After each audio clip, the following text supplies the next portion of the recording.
시청자 여러분 안녕하십니까? 뉴스나우 시작합니다.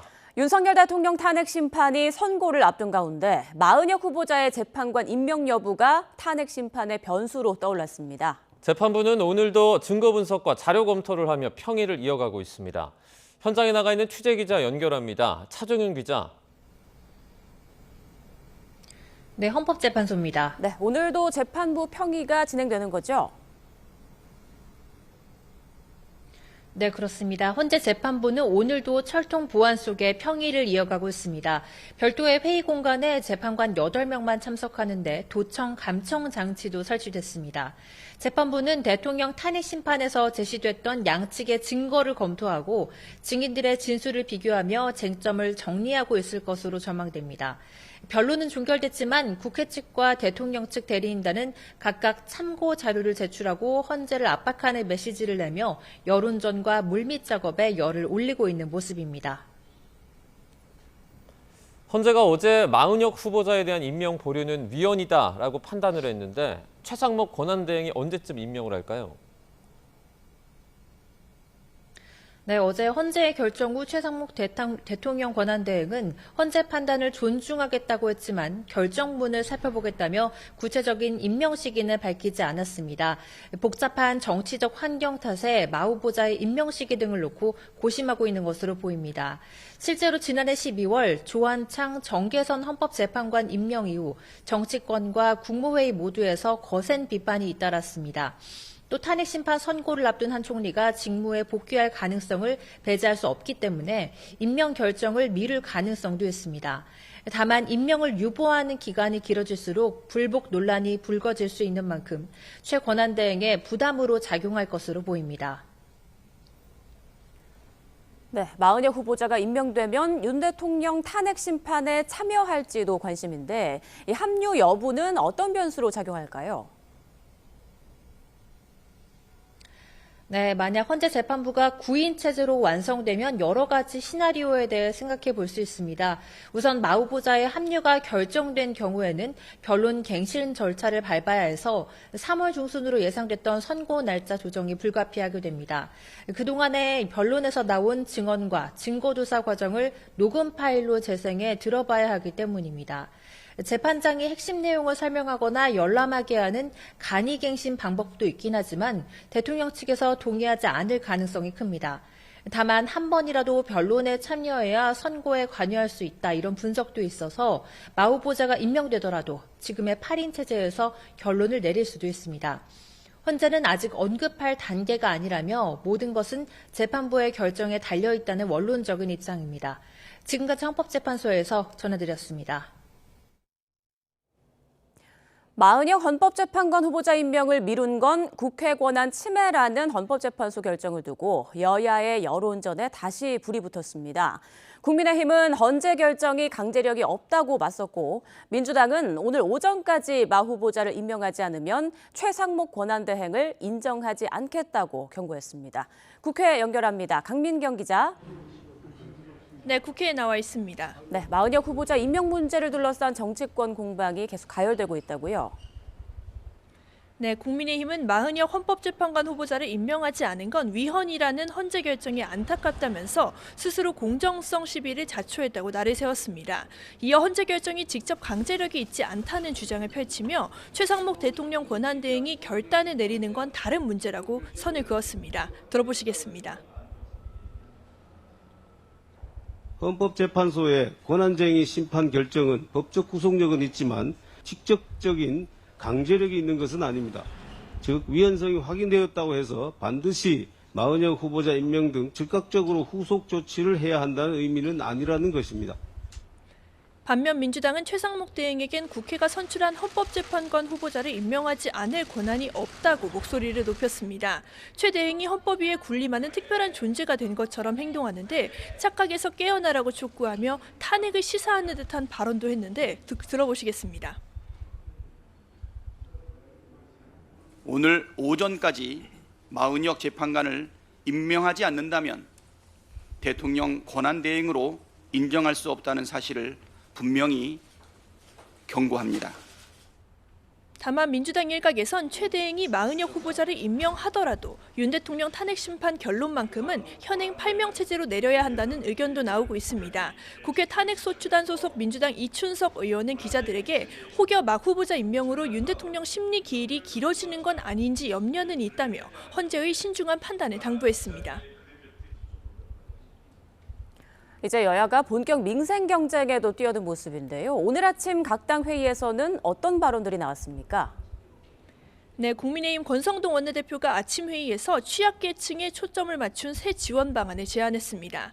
권 원내대표는 먼저 민생을 살리기 위한 추경에는 공감하지만 국민 1인당 25만 원의 지역 상품권을 주자는 이재명 대표의 정책은 국민을 현혹하고 혈세로 매표하는 것에 불과하다고 깎아내렸습니다. 이어 가장 어려운 분들의 소비 여력을 보강하는 것이야말로 진정한 복지 정책이라고 강조하며 제안을 하나 했는데 들어보시겠습니다. 기초수급자와 차상위 계층을 대상으로 1인당 25만 원에서 50만 원을 선불카드로 지원하도록 추진하겠습니다.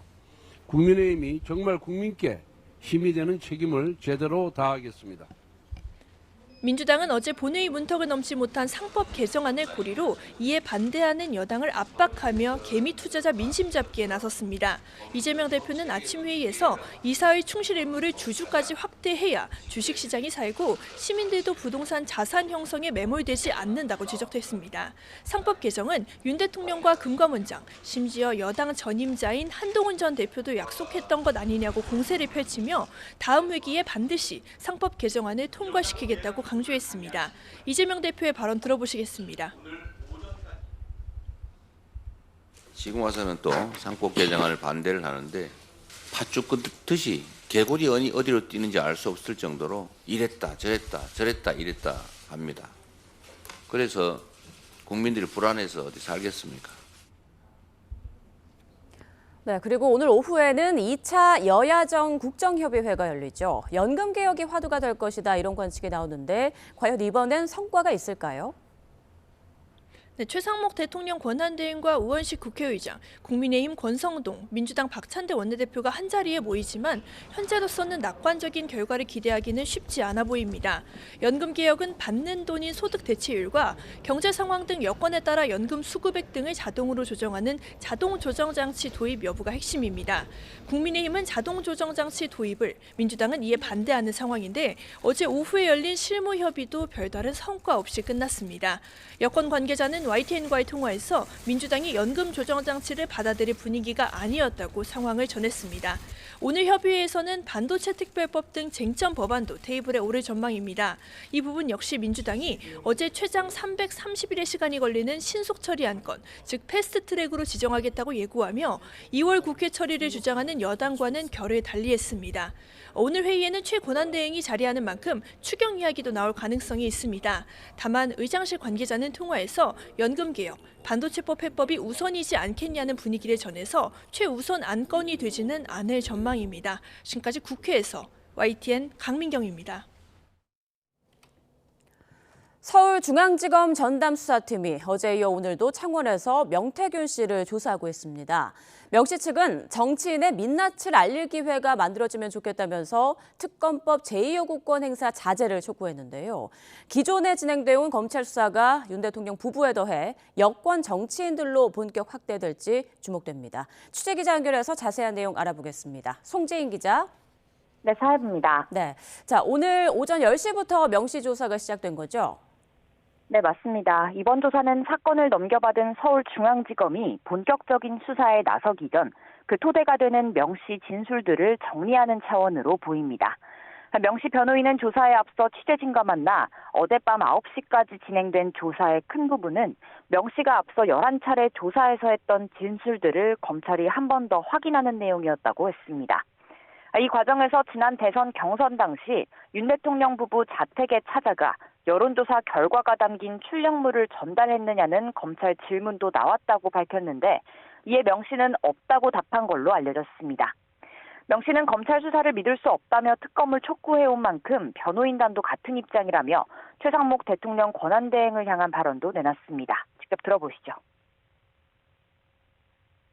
국민의 뜻에 따라서 특검을 통과시키셔가지고 그러니까 세상에 이런 국회의원들의 민낯이랑 여러 정치인들의 민낯을 국민들께 소상히 알릴 수 있는 기회가 되었으면 좋겠습니다.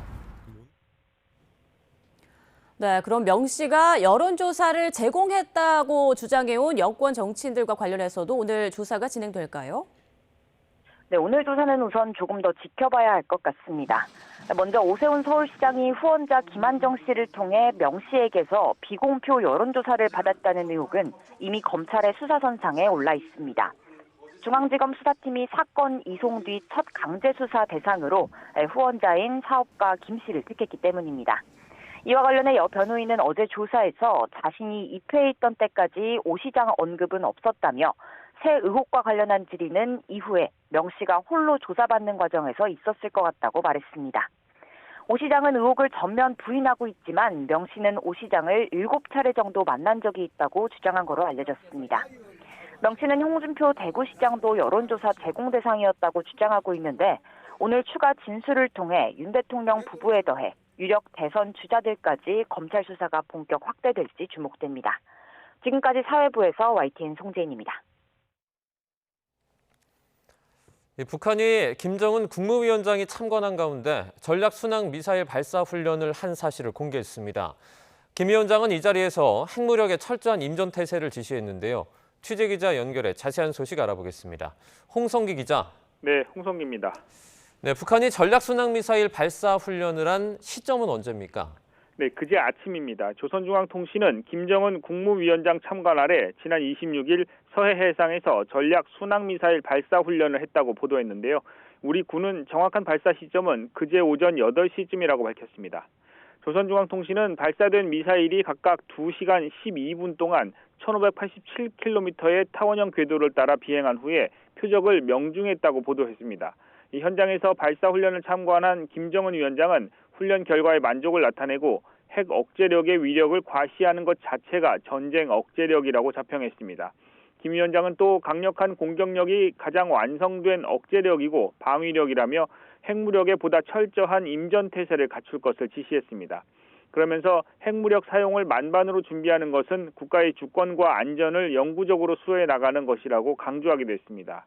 우리 군은 이와 관련해 북한의 순항미사일 발사 움직임을 사전에 인지했고 발사까지 추적 감시했다고 밝혔습니다. 북한의 이번 발사 훈련이 다음 달 열리는 한미 연합연습 2025 자유의 방패 훈련을 앞두고 무력 시위에 나선 것으로 해석되는데요. 이 군은 대통령 탄핵 등 불안정한 국내 정세를 노린 북한의 도발 가능성을 우려한 듯 현 상황에서 북한이 오판하지 않도록 굳건한 한미 연합 방위 태세로 어떤 도발에도 압도적으로 대응할 수 있는 능력을 유지하고 있다고 강조했습니다. 북한이 도널드 트럼프 미국 대통령 취임 이후 미사일을 발사한 건 지난달 26일 해상대 지상 전략 순항 미사일 발사 이후 두 번째인데요. 유엔 안보리 제재 대상인 탄도미사일 대신에 순항 미사일을 발사하며 북미 대화 가능성을 고려해 수위를 조절하고 있다는 해석도 나오고 있습니다. 지금까지 통일부에서 YTN 홍성기입니다. 딸 이름을 도용해서 불법 대출을 받은 혐의 등으로 재판에 넘겨진 더불어민주당 양문석 의원에 대한 1심 선고 재판이 오늘 오후에 진행됩니다. 검찰이 양 의원에게 의원직 상실형에 해당하는 징역 3년 6개월을 구형한 상황이라 오늘 선고 결과에 관심이 쏠리고 있습니다. 사회부 연결합니다. 정현우 기자, 양 의원의 혐의부터 설명해 주시죠. 네, 민주당 양문석 의원은 특정경제범죄법상 사기와 사문서 위조, 공직선거법 위반 혐의로 지난해 9월 불구속 기소돼 재판을 받아왔습니다. 1심 선고 공판이 오늘 오후 2시 수원지방법원 안산지원에서 진행되는 겁니다. 양 의원은 우선 지난 2021년 4월 대학생인 딸 명의로 사업자 대출 11억 원을 받아 아파트 구매 대금을 갚은 혐의로 재판에 넘겨졌습니다. 양 의원은 딸 이름으로 대출받은 돈을 기업 운영 자금으로 사용한 것처럼 문서를 꾸며 은행에 제출했던 것으로도 조사됐습니다. 또 지난해 총선을 앞두고 이 같은 의혹이 불거지자 은행 측이 먼저 딸 명의의 사업자 대출을 제안했다는 해명글을 페이스북에 올려서 허위 사실을 공표한 혐의도 받습니다. 여기에 더해 지난해 총선 후보자 등록 과정에선 아파트 가격을 실거래가보다 9억 6,400만 원 낮은 공시가격으로 축소 신고한 혐의로도 재판을 받아왔습니다. 네, 검찰은 이 같은 혐의를 받는 양 의원에게 의원직 상실형을 구형한 거죠? 네, 검찰은 3주 전인 지난 7일 결심 공판에서 양 의원에게 징역 3년 6개월을 구형했습니다. 검찰은 사기와 사문서 위조 혐의에 대해선 징역 3년, 공직선거법 위반 혐의에 대해선 징역 6개월을 선고해달라고 재판부에 요청했습니다. 사기와 사문서 위조 혐의에 대해 금고 이상의 형이 확정되거나 공직선거법 위반으로 벌금 100만 원 이상의 형이 확정되면 의원직을 상실하게 됩니다. 양 의원 측 변호인은 최후 변론에서 양 의원은 아내로부터 대출 과정에 대한 이야기를 듣고 문제가 없다고 해서 SNS에 해명글을 올린 것이었고 사기 혐의에 대해서도 고의가 없었다고 주장했습니다. 양 의원 본인도 속일 의도나 속인 사실이 없었다고 항변했는데 오늘 1심 선고 결과에 관심이 모아지고 있습니다. 지금까지 사회부에서 YTN 정윤우입니다. 여당 현역 국회의원 아들이 서울 강남 한복판에서 액상 대마를 찾다가 경찰에 적발됐습니다. 서울 서초경찰서는 대마를 확보하려다 미수에 그친 혐의로 30대 남성 A씨를 불구속 입건해 조사하고 있습니다. A씨는 지난해 10월 서울 서초구에 있는 건물 화단에서 숨겨진 액상 대마를 찾으려고 시도하다 미수에 그친 혐의를 받고 있습니다. 경찰 조사 결과 A씨는 대마가 숨겨져 있다는 장소를 전달받은 뒤에 현장에 도착해 화단을 파헤쳤지만 마약을 찾지 못한 것으로 확인됐습니다. 4명의 사망자가 나온 경기 안성 고속도로 공사 현장 교량 붕괴 사고와 관련해서 관계당국이 원인을 확인하기 위한 합동감식을 오늘 진행합니다. 현장에 취재기자가 나가 있는데요. 김기수 기자. 네, 교량 붕괴 사고 현장에 나와 있습니다. 네, 김 기자, 지금 합동 감식이 진행되고 있습니까? 제 뒤로 보이는 곳이 붕괴 사고가 발생한 현장인데요. 경찰과 국립과학수사연구원, 산업안전공단 등 5개 기관에서 원래는 오전 10시 반부터 합동 감식을 계획했습니다. 하지만 당국 간 회의 문제로 1시간 넘게 미뤄졌고 지금은 교각 위쪽에서 합동 감식이 진행되고 있습니다. 관계 당국은 합동 감식을 통해 구체적인 사고 원인을 파악할 계획입니다. 이 사고 당시 충격이 얼마나 컸는지 인근 주민들은 집이 무너지는 줄 알았다고 말하는데요. 직접 들어보시죠. 방 안에 있었는데 쾅 하는데 집 무너지는 줄 알았죠. 어떻게 그냥 소리가 요란한지. 지금도 그냥 온몸에 힘이 하나도 없어. 앞서 경찰과 소방당국은 교각위 상판 구조물을 설치한 뒤 장비를 이동하는 과정에서 사고가 난 것으로 보인다고 밝혔는데요. 관계당국은 감식 과정에서 구조물 잔해뿐만 아니라 교각 위에 올려진 콘크리트포, 시공 과정에서의 문제나 장비 조작 오류 등도 확인할 예정입니다. 이 상판 등의 설계나 제작 과정의 문제, 작업 중 안전관리가 제대로 됐는지도 살펴볼 것으로 전해졌습니다. 오전에는 주우정 현대 엔지니어링 대표가 언론 브리핑을 통해 인명사고 발생에 대해 사과했습니다. 네, 사고와 관련한 정부의 대책은 어떤 게 나왔습니까? 네, 고용노동부는 사고 직후 공사 현장에 작업 중지 명령을 내리고 산업안전보건법과 중대재해처벌법 위반 여부 등을 조사하고 있습니다. 이 시공사인 현대 엔지니어링의 건설 현장과 이 고위험 교량 공사 현장에 대해서도 오늘부터 3주 동안 긴급 점검에 나섭니다. 국토교통부도 명확한 원인을 밝히기 위해 건설사고조사위원회를 조만간 구성하기로 했습니다. 정부는 이번 사고를 계기로 사망사고가 난 대형 건설사 이름을 다시 공개하기로 했습니다. 이 명단 공개 때는 해당 건설사가 어떤 공사를 하고 있는지도 함께 발표합니다. 또 건설사 최고 경영자가 직접 건설 현장을 찾아 안전관리에 나서면 공공부문 대규모 공사인 기술령 입찰 때 가점을 주기로 했습니다. 이와 함께 위험 작업장에 안전 담당자의 소속과 이름, 연락처를 부착하는 실명제도 추진할 방침입니다. 지금까지 안성 교량 붕괴 사고 현장에서 YTN 김기수입니다. 경찰이 이번 안성고속도로 교량 붕괴 사고와 관련해서 시공사 등에 대한 대대적인 강제 수사에 나섰습니다. 취재기자 연결합니다. 김태원 기자, 자세한 소식 전해주시죠. 네, 경기 남부경찰청 고속도로 붕괴 사고 전담수사팀은 오늘 아침 9시 반쯤부터 공사 관계업체들에 대한 압수수색에 착수했습니다. 경찰이 사고 사흘 만에 첫 강제 수사에 나선 겁니다. 발주처인 한국도로공사와 시공사인 현대엔지니어링, 도급회사인 장원산업과 강산개발 등 4개 업체가 대상입니다. 이들 회사 본사와 현장 사무실 등 7곳에 대해 경찰과 고용노동부 감독관 등 모두 70여 명이 투입된 것으로 파악됐습니다. 경찰과 노동당국은 건설계획과 시공 절차 등 관련 서류와 전자정보, 수사 대상자들의 휴대전화 등을 확보할 방침입니다. 앞서 지난 25일 경기 안성시 서운면 서울 세종고속도로 청룡천교 건설 현장에서 교량 상판 구조물인 거더가 무너졌습니다. 이 사고로 노동자 10명이 추락하고 파묻혀 4명이 숨지고 6명이 다쳤습니다. 사고 이후 경찰은 공사 관계자들에 대한 참고인 조사나 현장 CCTV, 공사 계획서 등을 토대로 기본적인 사고 경위를 파악해 왔습니다. 고용노동부도 사고 직후 공사 현장에 작업 중지 명령을 내리고 산업안전보건법과 중대재해처벌법 위반 여부 등을 조사해 왔는데요. 경찰과 노동당국은 이번 압수수색에서 확보한 자료를 토대로 공사가 기존 계획과 절차대로 잘 진행됐는지, 안전수칙 위반은 없었는지 등을 조사할 것으로 보입니다. 또 압수물 분석을 마친 뒤엔 책임자급 공사 관계자들을 불러 조사하는 방안도 검토할 것으로 보입니다. 지금까지 사회부에서 YTN 김태원입니다. 네, 안성 고속도로 공사 현장과 관련해서 지금 브리핑이 진행되고 있습니다. 현장 가보겠습니다. 네, 준비되어 있으면 시작하겠습니다. 시작해도 될까요? 네, 시작하시죠. 경기 남부경찰청 과학수사대장 오석봉 경정입니다.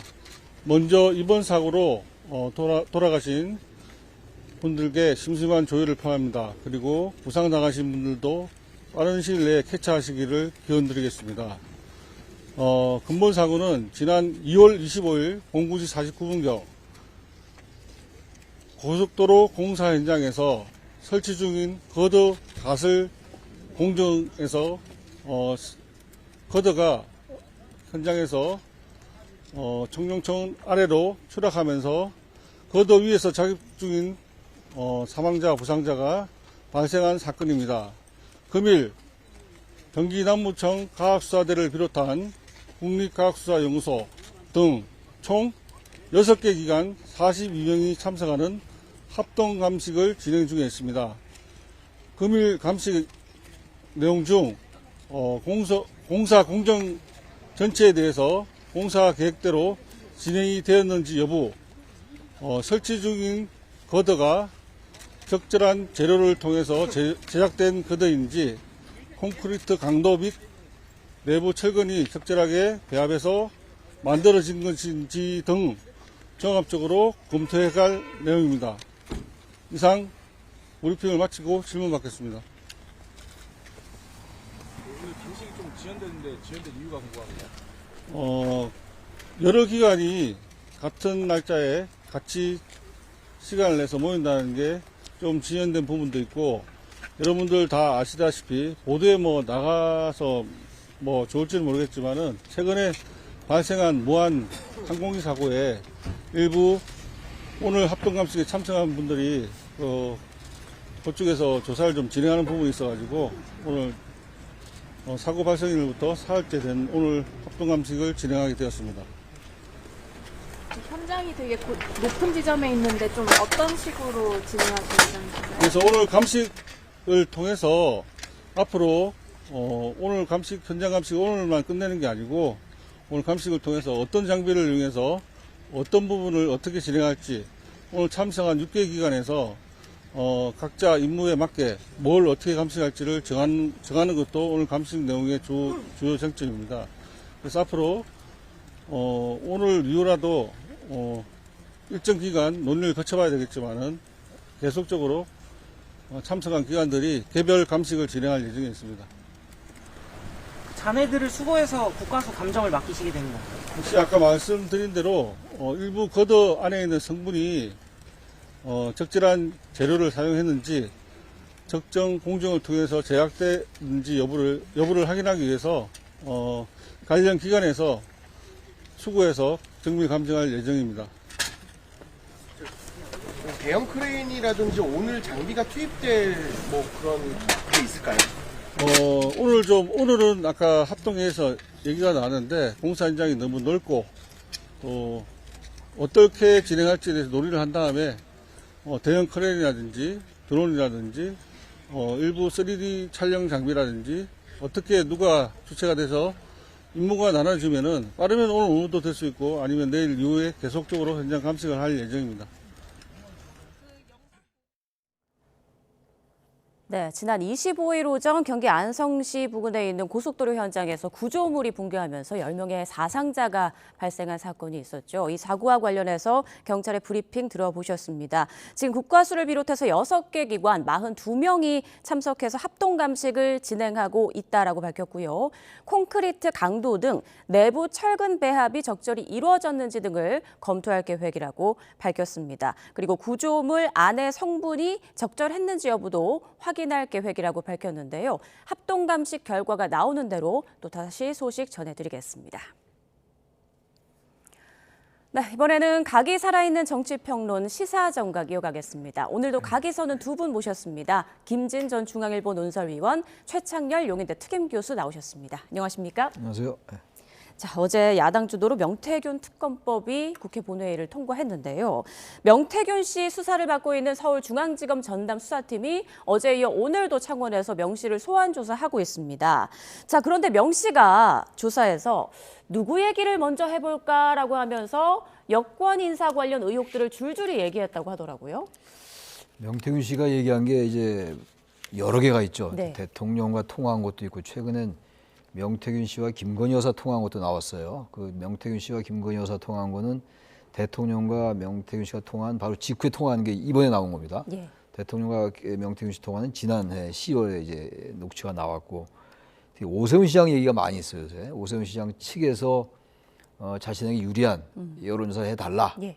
요청을 먼저 했다는 거고 오세훈 시장 측에서는 그런 적이 없다. 그쪽에서 얘기가 있었으나 2번밖에 안 만났다. 명태균 씨 측에서는 4번 만났다. 4번 만났는데 3번 더 만남이 있었다. 7차례 만났다고 얘기하고 있고 서로 이제 이 주장들이 달라요. 이 사실관계가 어떤 건지 알 수 없습니다만 그러다 보니까 이제 이 여론조사를 둘러싸고 주로 이제 명태균 씨와 관련된 이 지금 게이트라는 거 이런 것들이 주로 여론조사를 둘러싸고 나오는 것 같아요. 대통령에게도 대선 때 말이죠. 윤 대통령에게도 윤 대통령 후보 시절이죠. 그때가 말하자면은 여론조사를 해주고 그 대가로 김영선 전 의원의 공천이 이제 대가로 되었다는 게 이제 검찰이 의심하고 있는 거거든요. 네. 그래서 여론조사를 매개로 해서 계속 일어나고 있어요. 이런 얘기들이. 홍준표 대구시장도 마찬가지고 여기까지 왔는데 글쎄요 이거 뭐 지금 이따 말씀을 나누겠습니다만 네. 글쎄 이걸 특검으로 하든지 뭐 검찰 수사가 지금 되고 있긴 한데 어쨌든 밝히긴 밝혀야 될 것 같아요. 워낙 주장이 다르고 게다가 오세훈 시장과 홍준표 시장은 아무튼간에 국민의힘의 유력한 대선 주자이기 때문에 이걸 그대로 넘어갈 수는 없을 거다라는 생각이 듭니다. 일단. 네, 명 씨 측에서도 이제 정치인의 민낯을 알릴 기회가 만들어지면 좋겠다면서 특검법 거부권 행사 자제를 촉구하기도 했는데요. 자, 일단 교수님께서 짚어주신 것처럼 오세훈 시장과 관련한 그 명 씨의 주장은 이겁니다. 알려진 것보다 3차례 더 만났다. 그러니까 총 7차례 만났고 두 사람이 독대하진 않았지만 오 시장 측에서 자신에게 유리한 여론조사를 요구했다. 이런 주장입니다. 관련해서 오세훈 시장의 반박 내용 직접 들어보시죠. 명태균 씨 주장에 따르면 명태균, 김한정, 오세훈 이렇게 3명이 같이 만난 적도 있다라고 그런 주장하는데. 적 없습니다. 정말 새빨간 거짓말입니다. 예. 아무 말 대잔치입니다. 그러니까 제가 평생 정치하면서 제가 아무리 다급해도 이 선거 도와주는 사람한테 당신은 선거 끝나면 내가 잘 되면 무슨 자리 주겠다 이렇게 약속한 사실이 단 한 번도 없습니다. 그 사람 제 이런 큰 틀의 원칙을 잘 모르니까 뭐 다른 평범한 정치인들과 같이 그랬을 것이다. 뭐 이렇게 의혹을 지금 계속 부풀리는데요. 저한테만 도와준 게 아니라 그 이후에 이준석 의원 또 대통령 선거까지를 다 여론조사 비용을 명태균한테 뜯겼다는 거 아닙니까? 물론 이준석 의원도 부인하고 있죠. 새빨간 거짓말이다. 아무 말 대잔치다. 오세훈 시장의 발언 좀 어떻게 들으셨습니까? 오세훈 시장이 이 사건에 대해서 대하는 태도가 상당히 당당합니다. 수사를 해라. 그러니까 명태균 씨 이른바 황금폰 검찰이 전부 다 압수하고 있고 그리고 창원에 내려가서 수사를 신속하게 진행을 하고 있으니까 빨리 나도 부르고 해서 수사를 하면 전부 다 밝혀질 게 아니냐. 이런 주장이고 그리고 내용도 만약에 그런 제3자 김 씨라고 하는 사업가가 대납을 해서 여론조사 한 게 있으면 그것을 우리 오세훈 캠프에 누구에게 전달을 했는지 그 사람을 밝혀라, 이런 요구도 당당하게 하고 있고, 아마도 우리 캠프가 아니라 당에 전달했을 가능성은 있다. 그러니까 우리 캠프나 나하고는 아무런 상관이 없다, 이런 식으로 얘기를 하고 있고, 저는 전체적인 국면에서 오 시장이 처하고 있는 태도가 대단히 당당하고 굉장히 정면으로 하고 있다. 그리고 한 가지 의문은 오세훈 시장이 자기에게 유리한 여론조사를 해달라고 부탁을 했다는 게 명태균 씨 주장인데, 오세훈 시장과 당시에 나경원 의원과의 경선에 관련된 여론조사를 시행을 하는 여론조사 기관은 명태균 씨 기관이 아니지 않습니까? 제가 잘 이해할 수 없는 게, 그렇다면 명태균 씨가 그런 상황에서 여론조사를 만약에 조작을 해서 오 시장에게 유리한 여론조사 결과를 가져온다고 하더라도 그것이 오 시장이 나경원 의원과 경선을 하는 데에 무슨 영향을 주는 것이며, 만약에 그렇지 않고 무슨 뭐 그런 몇몇 여론조사를 참고로 해서 당에서 한 사람을 정하는 거면 모르겠지만, 경선 구도에서 그게 무슨 큰 효용거리가 있겠는가. 그래서 제 판단에는 오세훈 시장의 당당한 자세가 오히려 더 사실관계에 가까울 가능성이 있는 것 아니냐. 검찰이 신속하게 수사를 진행을 해야 된다고 봅니다. 네. 명 씨가 지난 26일에는 변호인 접견에서 윤 대통령 부부가 김영선 전 의원 말고도 다른 여권 인사공천에도 개입했다, 이렇게 말한 걸로 전해집니다. 지금 명 씨의 말을 어디까지 믿어야 할지, 그렇다고 또 관련 녹취가 계속 나오고 있는 상황에서 완전히 무시할 수도 없는 그런 상황인데요. 앞서 말씀드린 대로 어제는 국회 본회의에서 명태균 특검법이 야당 주도로 통과가 됐습니다. 이제 뭐 최상목 대행이 거부권을 행사할 것인가, 이 부분이 관심인 거잖아요. 행사할 가능성이 높다고 생각해요. 마은여 후보자의 경우도 여야 합의가 안 됐기 때문에 거부권 행사한다고 얘기하지 않았었어요? 임명하지 않았다고 이제 거부권이 아니라, 이것도 마찬가지예요. 여야 합의가 안 된 거기 때문에 최상목 권한대행이 이 특검법 거부권 행사할 가능성이 높아요. 그리고 이제 그 재의결할 때, 국회로 다시 재의가 돼서 재의결할 때, 재표결할 때 어떻게 되냐가 문제인데, 글쎄요, 이게 특검법 통과될 때 김상호 의원, 국민의힘 김상호 의원만 반대를 했어요. 그리고 불참한 의원들은 있었는데 국민의힘에, 제가 볼 때는 이거 특검법이 통과돼서 성사되기는 어려울 것 같아요. 최종적으로 그런 상황인데, 문제는 그거죠. 특검법은 이제 성사가 될지 안 될지 모르지만 제가 볼 때 성사되지 않을 것 같은데, 지금 이제 이 여러 가지 사건이 워낙 지금 많이 나오고 있어요. 명태균 이 게이트라는 게 계속 나오다가 12.3 계엄 이후에 좀 주춤하다가 탄핵 변론기 끝나면서 이제 다시 이제 부상하고 있는 이런 이제 형국이에요. 형국인데 워낙 주장들이 다르고 정황 가지고만 알 수가 없는 거란 말이죠. 그리고 또 하나 이제 명태균 씨가 공개한 것들 중에서 허풍이 많이 있는 것 같긴 한데, 또 사실 확인된 것도 몇 개 있어요. 또 녹취가 나오고 말이죠. 이렇게 되기 때문에 또 지금 다른 정치인들의 또 공천에 개입했다, 이것도 또 나올 수도 있는 거거든요. 당사자들은 부인하고 있는 상황이기 때문에 일단 검찰이 창원지검이 수사하다가 지금 1월 달까지 수사하다가 좀 멈춘 측면이 있어요. 그러다가 이제 중앙지검이 가지고 왔는데 특검 얘기가 나오고 있습니다만, 어쨌든 특검이 되든 안 되든 서울중앙지검이 차원까지 내려가서 출장 가서 지금 이 조사도 한 거 아니겠어요, 명태균 씨? 그러니까 이제 어쨌든 중앙지검이 총수사력을 동원해가지고 최근 나온 것만이라도 이 사실관계를 일단 확정을 지어야 될 것 같아요. 이게 지금 대선 국면과 맞물리면 말이죠. 뭐 조기 대선이 있을지 없을지 모르겠습니다만, 있다고 가정한다면, 있다고 전제한다면 여당으로서는 굉장히 큰 타격이거든요. 그러니까 이게 사실인지 아닌지 국민이 알 권리가 있어요. 전부 사법적인 문제들이기 때문에 이재명 대표 건도 그렇고 윤 대통령 건도 마찬가지고 포괄적인 의미의 사법 리스크죠. 윤 대통령 탄핵 건도 말이죠. 그러니까 이거는 어쨌든 중앙지검이 수사하고 있으니까 지켜보되, 정말로 미진하다면 여권으로서는 받기 어렵다 하더라도 야당이 좀, 여당이 주장하는 이 뭡니까, 언론에 브리핑한다니 이런 것들 좀 배제하더라도 뭐 중앙지검의 수사가 영 미진하고 대통령과 김건희 여사 수사에서 멈춘다든지 이렇게 되면은 저는 이거 특검으로 갈 수밖에 없지 않는가. 그러나 당장 지금 특검 주장이 좀 아직은 이르다. 조금 지켜보고 말씀드려야 될 것 같다는 생각이 듭니다. 명태균 씨 의혹, 명태균 특검법을 놓고 여야는 연일 날을 세우고 있는데요. 앞서 국민의힘 권성동 원내대표가 이 명태균 특검법 추진에 반발하면서 명태균 씨는 이제 민주당 사람이다, 이렇게 말한 바가 있는데요. 오늘 민주당의 입장이 나왔습니다. 들어보시죠.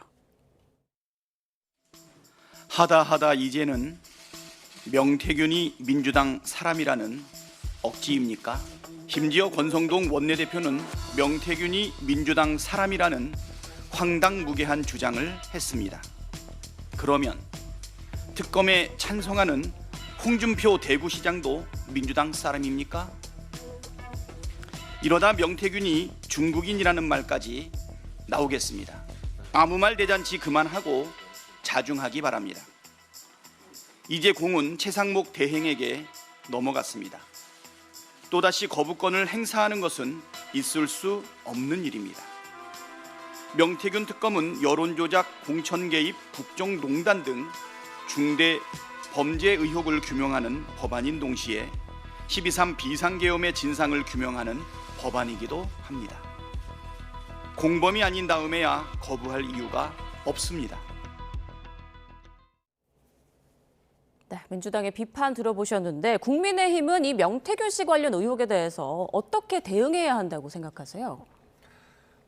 저 법안은 거부권을 행사할 것이고 그리고 거부권을 행사해야 된다고 봅니다. 왜냐, 특검이라고 하는 것은 헌법을 상당히 침해하는 것이기 때문에 이 수사권을 이제 국회가 추진을 하는 것이죠.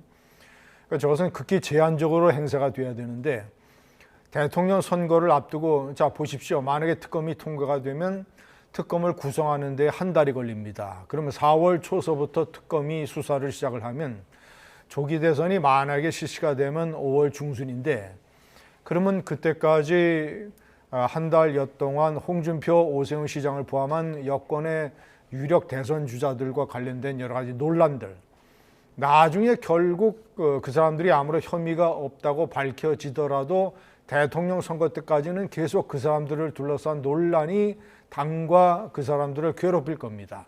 선거에 지대한 영향을 미치는 것이죠. 민주당이 노리는 것도 이런 겁니다. 그리고 명태균 특검법을 둘러싼 여권 내의 분열, 이런 것들. 그리고 그렇기 때문에 상당히 이것은 정치적인 수사가 될 수 있고 선거에 악영향을 끼친다라고 하는 국민의힘의 논리가 맞죠. 1997년 대통령 선거 때 한나라당에서 김대중 후보의 거액 비자금을 폭로했을 때 김영삼 대통령이 이 수사는 선거에 영향을 미칠 수 있으니까 선거 이후로 연기하라라고 검찰총장에게 지시를 해서 연기됐습니다.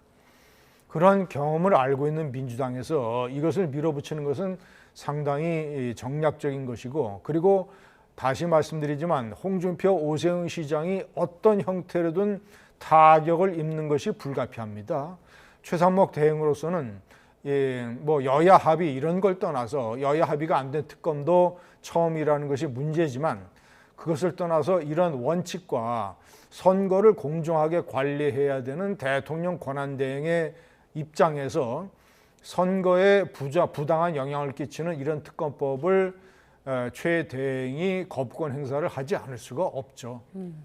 자, 어제 민주당에서는요, 명태균 씨 관련 녹취를 새로 또 하나 공개했습니다. 김건희 여사가 윤한홍 의원에 대한 얘기를 했다는 건데, 그러니까 경남도지사 선거에도 김 여사가 개입한 걸로 보인다, 이런 지금 주장이고요. 그래서 꼭 김건희 특검법도 몰아붙이지 않을까 이런 관측이 나오고 있어요. 좀 필요하다고 보세요? 지금 이 명태균 특검이 만약 통과돼서 나중에 결국은 이제 뭐 우여곡절을 거쳐서 수사가 이루어지게 된단 말이죠. 김건희 여사 관련 수사하고 연계돼 있어요. 지금 이 특검의 내용이 알게 된 수사와 관련돼서 알게 된 인지된 수사도 할 수 있게 돼 있다고요. 김건희 여사하고 명태균 씨하고 통한 게 많이 나오고 있는 거 아니겠어요? 네. 지금 윤한홍 의원이 뭐 경남도지사 선거에 뭐 운운하는 거 이런 것들도 전부 김건희 여사 관련된 통화들이기 때문에 이게 어디까지 녹취가 나올지 모르겠어요. 민주당이 어디까지 얼마까지 갖고 있는지도 모르겠는데. 그러니까 이게 이제 계속 퍼지면 이거 제가 국민의힘이라도 이거 받기가 어려워요. 대선 전제하고 얘기하는 겁니다만 워낙 시간이 얼마 안 남았잖아요. 네. 설령 뭐 지금 마흔여 후보자가 임명되면 뭐 여러 가지 또 논란이 있잖아요. 그렇다 하더라도 뭐 대선은 5월이나 6월에 치러지는 거 아니겠어요? 그러면 뭐 이게 준비 기간 20일이고 수사 또한 60일 또 하고. 그리고 제가 국민의힘에도 받기는 어려운데 문제는 그겁니다.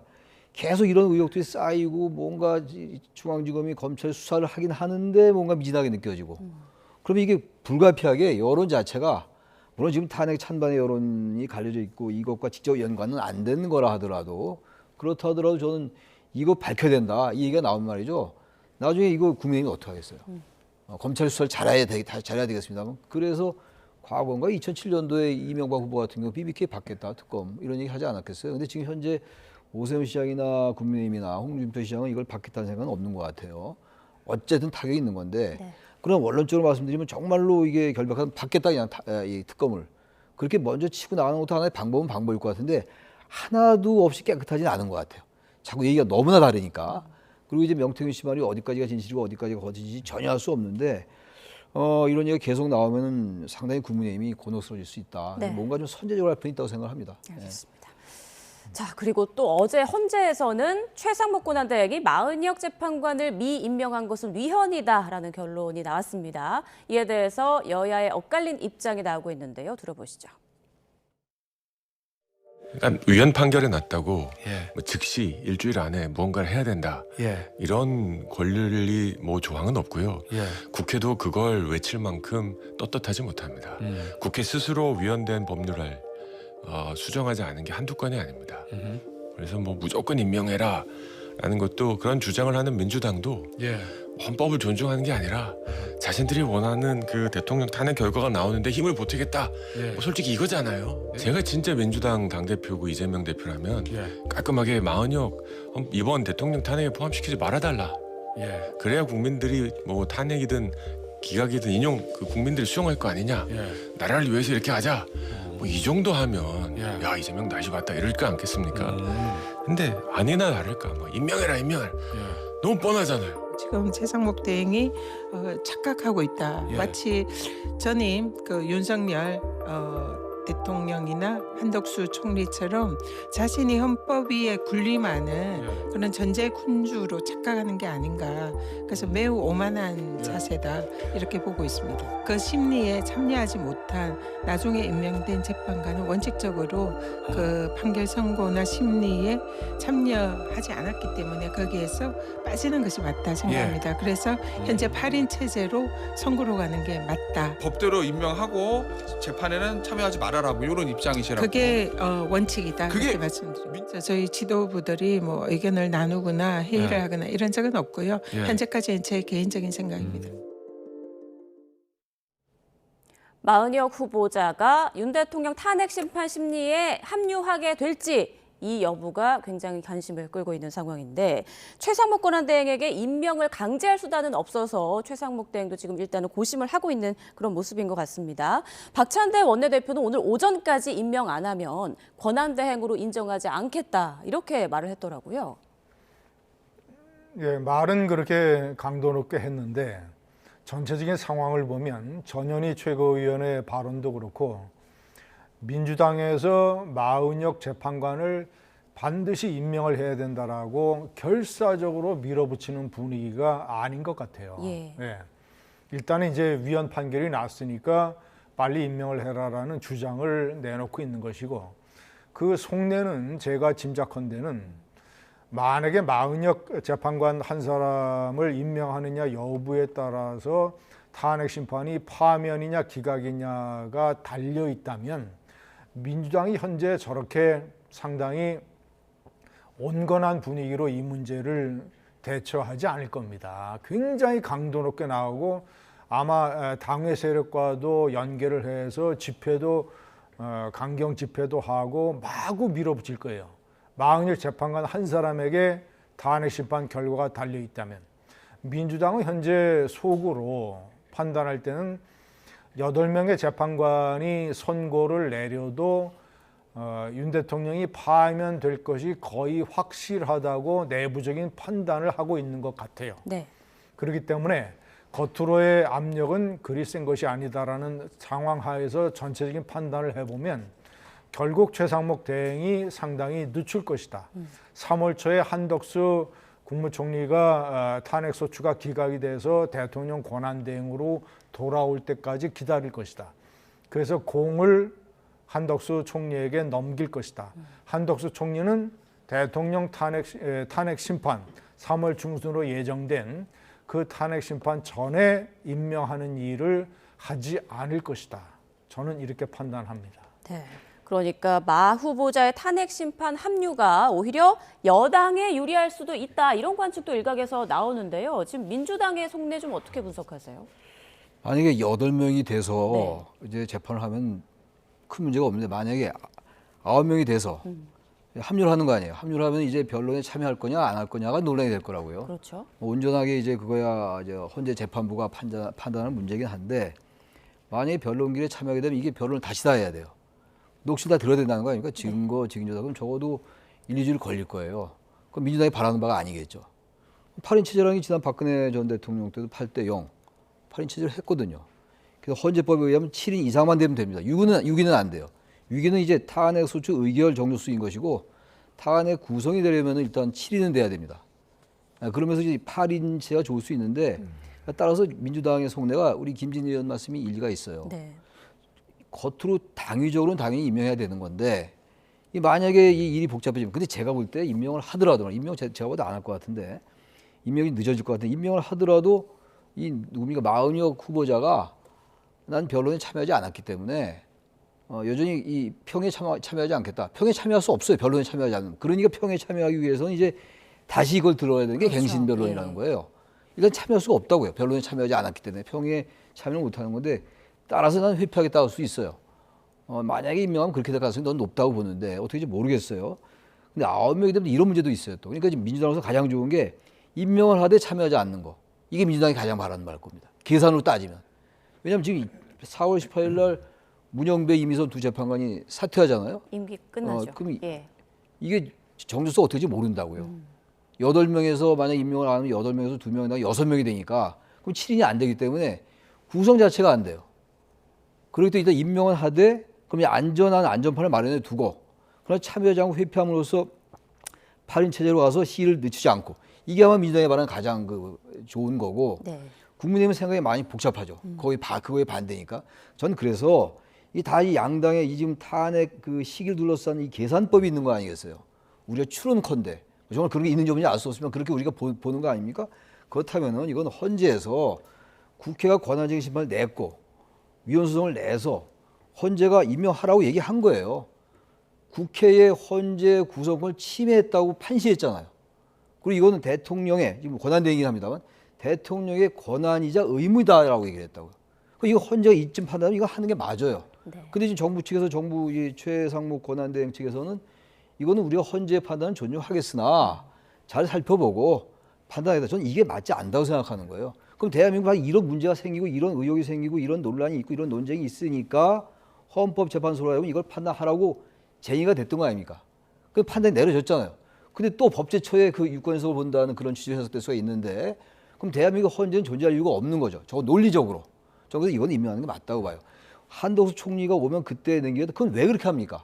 그건 그때 일인 것이고 지금은 최상목 대행에 의해서 대통령 권한을 대행하고 있는 것이니까 이게 임명하라고 했으면 이게 맞는 거예요. 단지 마 후보자에게 즉각 재판관직을 부여해라. 여기에 대해서 각하했어요. 각하라는 건 기각이 아니고 이거는 헌재가 판단한 문제가 아니라고 판단을 요구한 거예요. 그게 각하입니다. 기각하고 다른 거 아니에요? 다시 말해서 이거는 국회의 지휘권 확인 요구는 안 한 거예요. 이걸 가지고 또 이거는 임명을 늦게 좋다고 해석하는데 그건 잘못된 겁니다. 각한 거 이건 달라요. 그래서 헌재가 지금 너무나 과도할 정도로 공정성의 문제가 이제 침해받고 있는 것 같아요. 제가 볼 때. 이 문제까지 헌재가 판단 내렸음에도 불구하고 계속 이렇게 권한대행이 할 수 있다, 늦게 할 수 있다. 이거 헌재가 있을 존재 이유가 없죠. 제 개인 생각이 그렇습니다. 자, 윤 대통령 탄핵 심판에 있어서 지금 여러 변수가 나오고 있지만 이미 정치권의 관심은 조기 대선으로 가 있는 것 같습니다. 자, 한동훈 전 대표는요, 다음 달 5일 북콘서트를 연다고 하는데 이제 본격적으로 정치 활동을 하는 것 같아요. 자, 그리고 오늘 중앙일보 인터뷰에서 내가 만약에 대통령으로 당선이 되면 3년만 하겠다. 굉장히 파격적인 개헌 제안을 내놨어요. 저는 상당히 이것이 어떤 개헌론에 불을 붙이는 데에 주도적인 역할을 할 수 있는 방안이라고 생각을 합니다.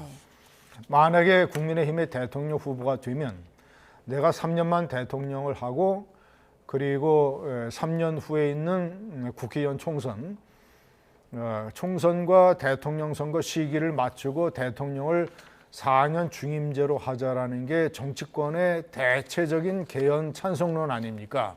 이재명 대표도 4년 중임제고 한동훈 전 대표도 4년 중임제고 여론조사 결과도 4년 중임제가 압도적으로 내각제보다 많고 그러면 본인이 3년 후에 본인은 이제 사퇴하고 불출마를 하고 그때 대통령 선거와 국회의원 총선을 같이 해서 대개 그렇게 되면 대통령을 뽑을 때 대통령에게 여당을 과반수로 몰아주는 경향이 많습니다. 이명박 대통령 그리고 윤석열 대통령 취임 직후에 열린 선거에서 다 여당이 승리를 했어요.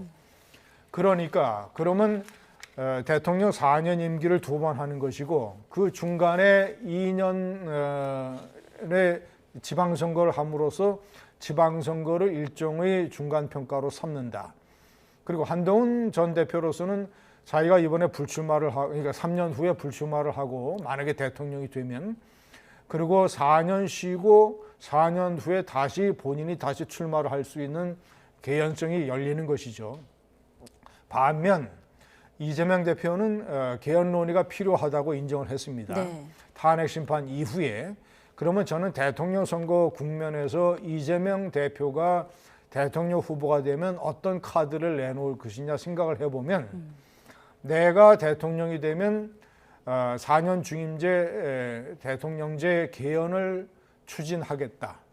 그 대신 이제 자기는 5년 임기를 다 마치는 것이죠. 그래서 이재명 대표의 카드는 지방선거와 대통령 선거를 같이 하는 것. 총선은 중간에 2년의 총선을 중간평가로 삼는다. 미국 대통령 선거처럼. 그러니까 5년짜리 대통령 이재명 후보냐. 이제 한동훈 전 대표가 대통령 후보가 돼야만 하겠습니다만은 만약에 되면 3년짜리 대통령 후보냐.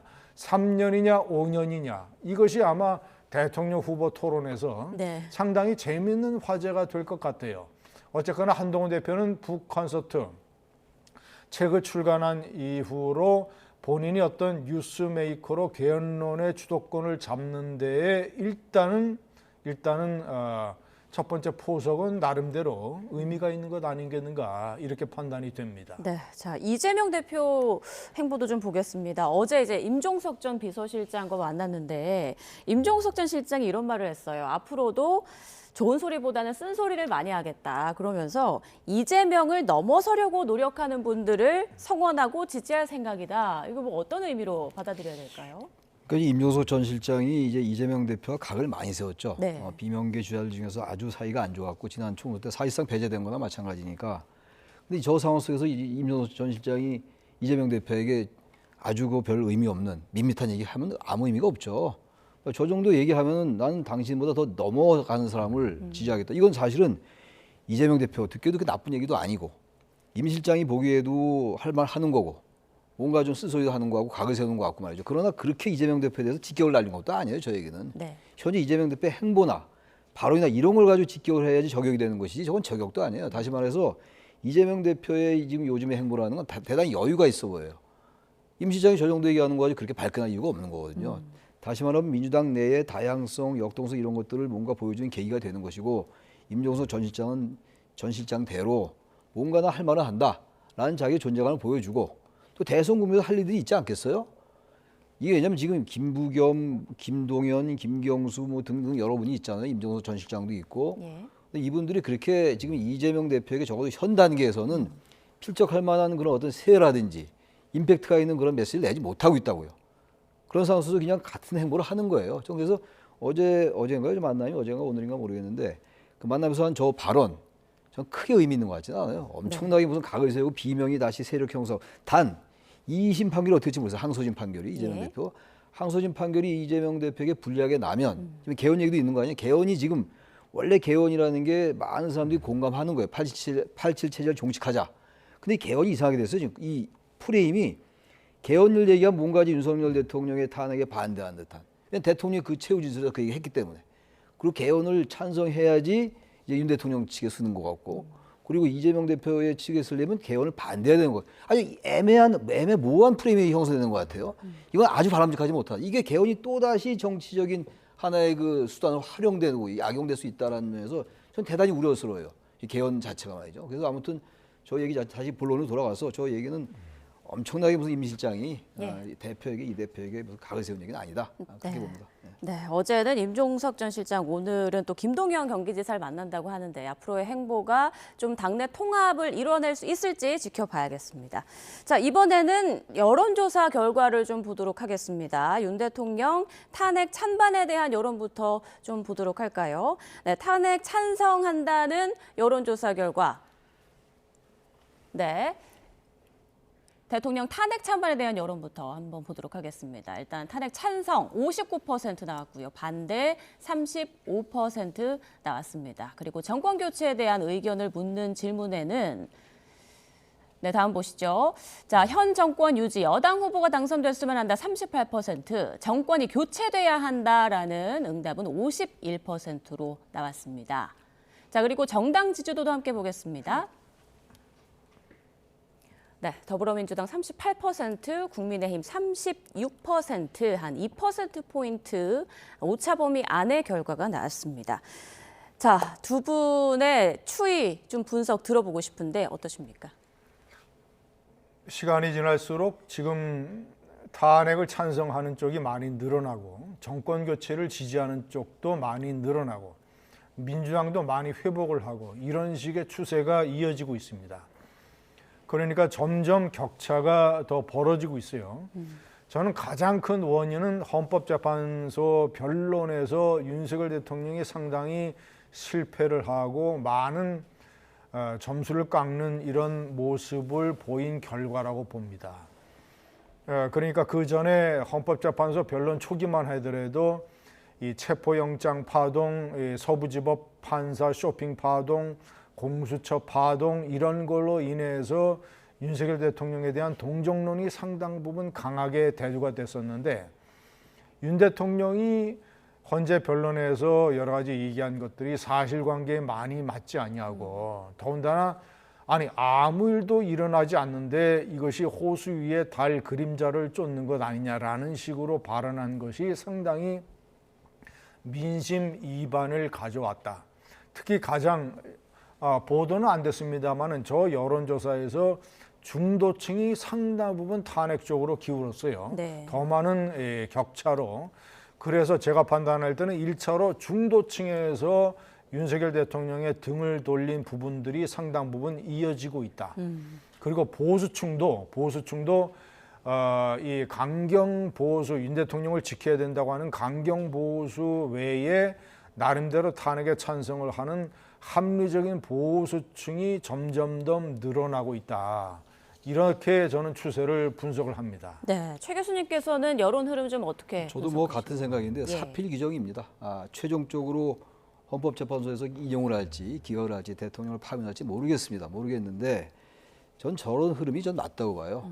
그냥 그동안 뭐 최후 진술 때도 물론입니다만 그동안 11차례 변론기일에 제가 기억하기로는 대통령이 8번 정도 참석을 한 것 같은데 반대 신문도 했고 본인이 직접 의견도 밝혔고 최후 진술도 한 67분이나 했고 그랬는데 뭐 어떤 어느 한 군데나 어떤 그 구절에서는 뭐 공감을 가는 게 있을 수 있어요. 탄핵을 반대하는 사람들 입장에서 볼 때. 그러나 이 흐름이라는 게 있어요. 흐름이라는 게.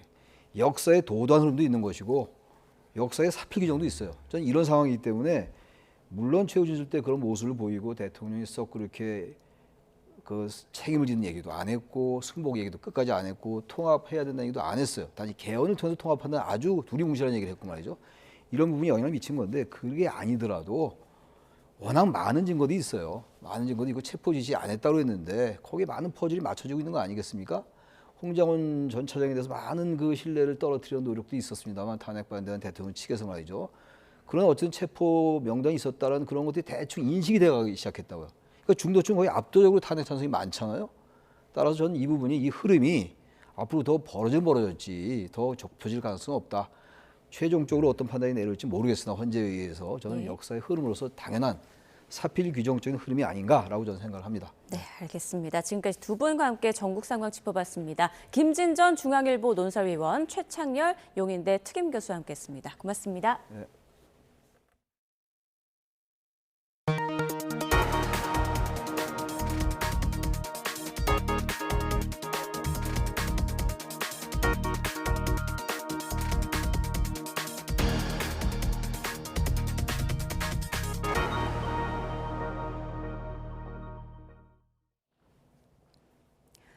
네, 3.1절인 내일 서울 도심에서 탄핵 찬반 양측 모두 대규모 집회를 예고했습니다. 광화문과 헌법재판소 주변 여의도 등에서 집회가 이어질 예정인데요. 극심한 교통체증이나 충돌이 우려돼 경찰도 비상이 걸렸습니다. 양동훈 기자입니다.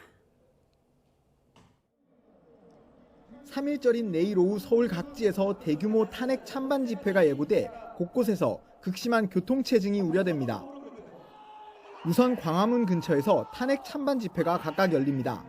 탄핵 찬성 측은 광화문 동십자가 앞에서 집회를 개최한 뒤 종로길을 이용해 비원교차로까지 행진합니다. 탄핵 반대 단체는 찬성 집회 장소와 600m 정도 떨어진 세종대로 일대에서 집회를 연다고 경찰에 신고했습니다.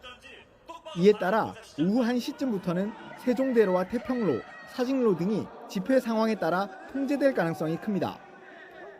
헌법재판소 주변에서도 탄핵 찬성 집회가 예정돼 있는데 안국역 주변 율곡로를 지날 때 극심한 정체가 우려됩니다. 탄핵 반대 측은 여의도에서도 집회를 벌일 예정인데 의사당대로와 여의대로 등 주변 전체가 통제 가능성이 있습니다. 경찰도 비상이 걸렸습니다.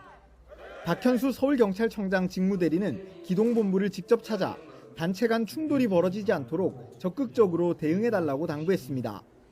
경찰은 만일의 사태에 대비하기 위해 기동대와 교통경찰 등을 집회 현장에 대대적으로 투입할 방침입니다.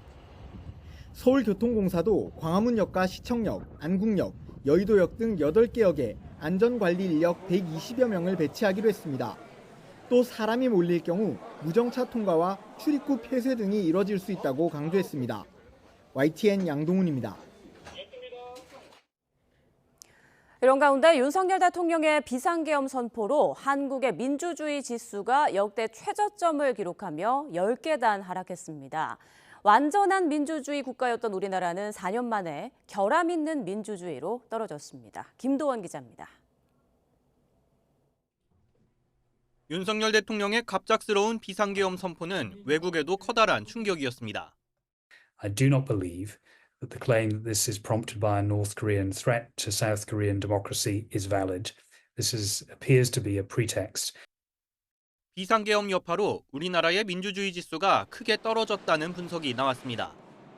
영국 이코노미스트가 발표한 2024년 민주주의 지수에서 한국은 32위로 전년도보다 10계단 떨어졌습니다. 점수도 7.75점으로 역대 최저점입니다. 비상계엄과 이어진 정치적 교착 상태로 점수가 깎였다는 설명입니다.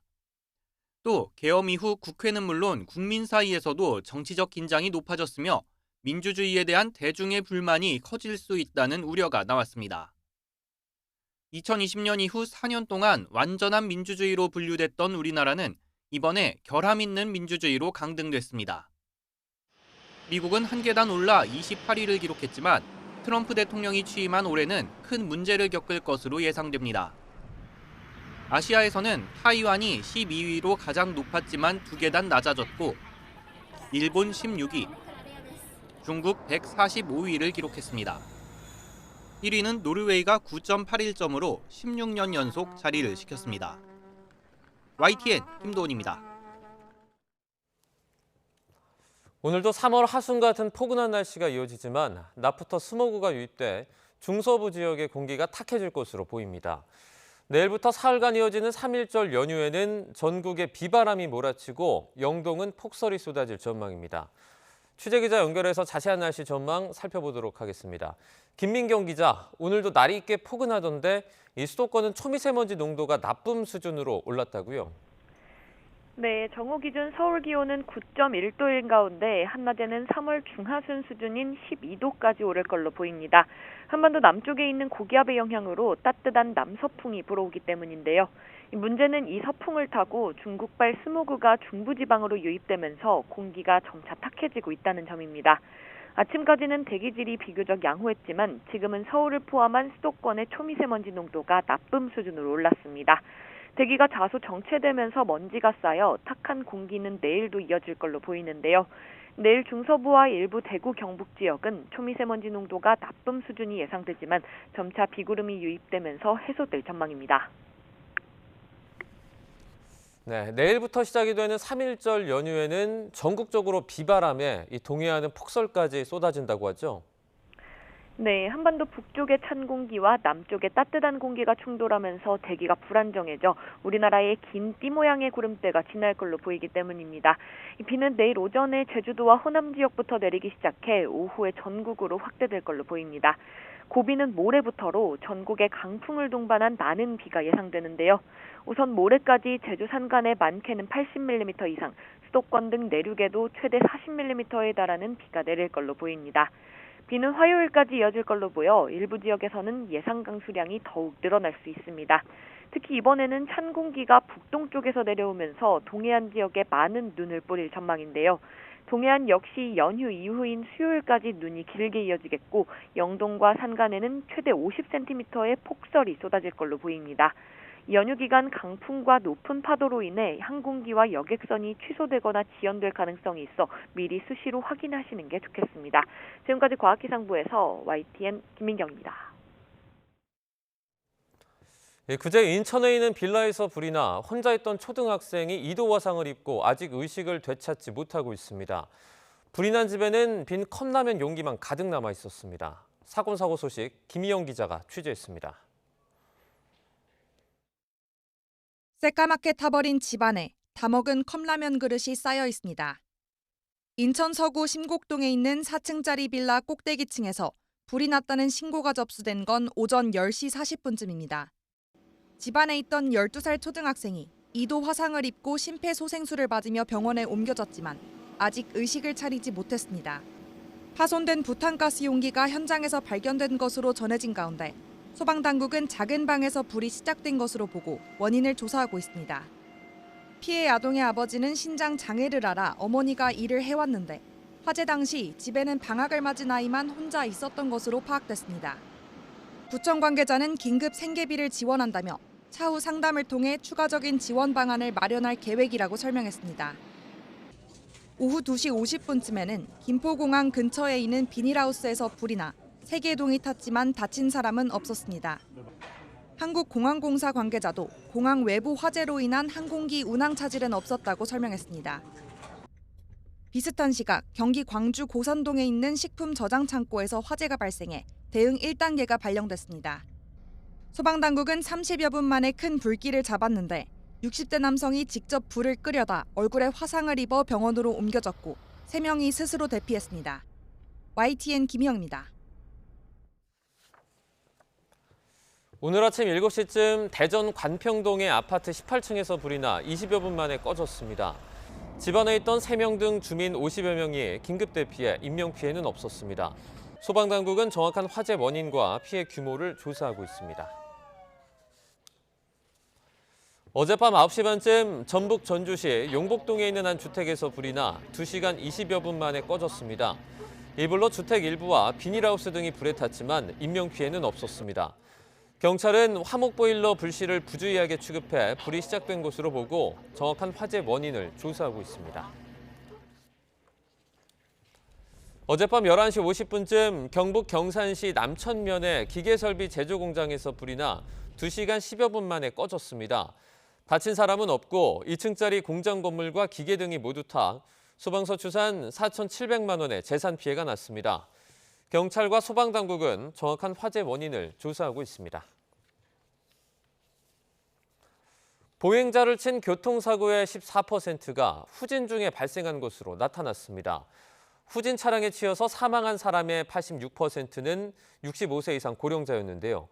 후진 사고 방지를 위한 안전장치가 장착이 되면 이런 사고를 줄일 수 있을 거란 조사 결과가 나왔습니다.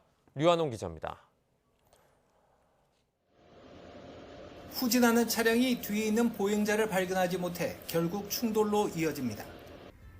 후진할 때는 좀 더 주의를 기울여야 하는데 그렇지 못하면 끔찍한 사고로 이어질 수 있습니다. 삼성화재가 지난 2019년부터 5년간 자동차 보험 가입 차량 사고 현황을 분석한 결과 14%가 후진 중에 발생했습니다. 후진 차량에 치여 보행자가 숨진 사고의 78%는 화물차나 승합차에 의해 발생했고 사망자의 86%는 65세 이상 고령자였습니다. 후방 충돌 방지 장치가 있었더라면 이런 끔찍한 사고를 조금이라도 줄일 수 있었을 것이란 아쉬움이 남습니다. 차량 충돌 방지 장치는 1m 앞에서 경고 표시를 한 뒤 30cm 앞에서 차량을 스스로 멈춰 세웁니다. 법 개정으로 지난 2022년부터 전방 충돌 방지 장치 장착은 의무화가 됐지만 후방의 경우는 의무화가 이뤄지지 않았습니다. 삼성화재는 국토교통부가 신차 안전도 평가 시 후방 충돌 방지 장치를 평가한다면 제조사의 장착을 유도할 수 있을 것으로 내다봤습니다. 후진 사고는 이제 주정차 중에 많이 발생을 하게 되는데요. 그 운전자의 제한된 시야로 인해서 신속한 대응이 어렵습니다. 따라서 그 RAB와 같은 후진 사고 방지 첨단 안전 장치 의무 장착 확대를 통하여 후진 사고를 감소시킬 필요가 있겠습니다. 물론 후방 충돌 방지 장치를 장착한다고 해서 후진 시 발생 사고를 모두 다 예방하기는 힘듭니다. 차량 센서와 후방 카메라 기능 개선 노력이 더 필요하고 무엇보다도 운전자의 안전의식이 더 높아져야 합니다. YTN 유환홍입니다. 경기 침체와 내수 부진이 계속되는 가운데 지난해 국내에서 창업한 기업이 118만 2,900여 개로 1년 전보다 4.5% 줄어든 것으로 나타났습니다. 중소벤처기업부는 이 같은 내용이 담긴 2024 창업기업 동향을 발표했습니다. 업종별로는 노인 등 돌봄 수요가 늘면서 개인 서비스업 창업이 전년 대비 8% 증가했지만 내수 둔화 등의 영향으로 도소매업 창업은 7.1% 감소했습니다.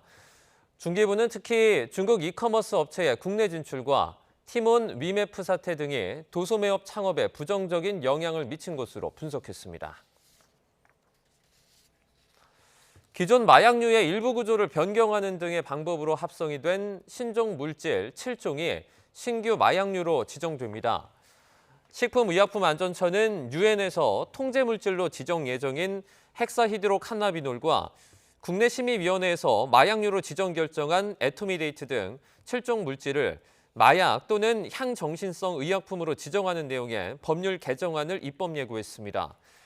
특히 에토미데이트의 경우 전신마취 유도제로 쓰이고 있지만 일부 의료기관에서 불법으로 투약하거나 오남용하는 사례가 보고돼 선제적으로 마약류로 지정해 관리한다고 설명했습니다.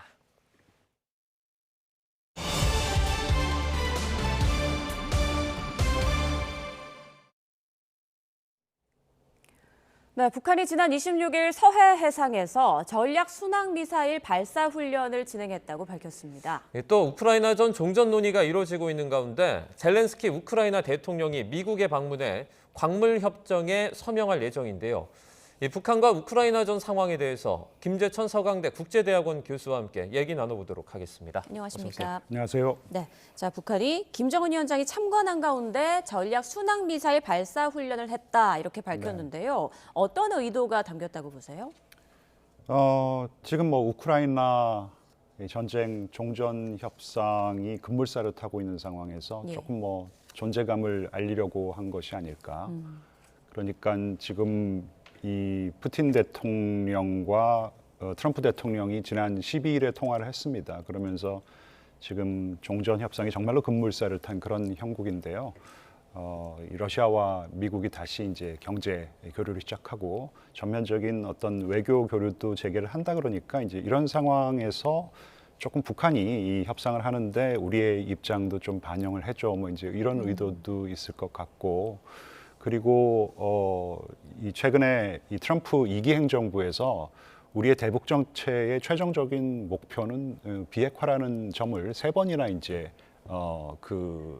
반복을 했단 말이죠. 네. 이런 상황에서 우리랑 정말로 정상 외교를 하려면은 우리가 이 정도의 핵무기를 가지고 있기 때문에 핵 능력을 가지고 있기 때문에 핵 보유국이라는 것을 인정해줘. 한 뭐 2가지 정도의 메시지를 발신하고 싶어 했던 것 같습니다. 네.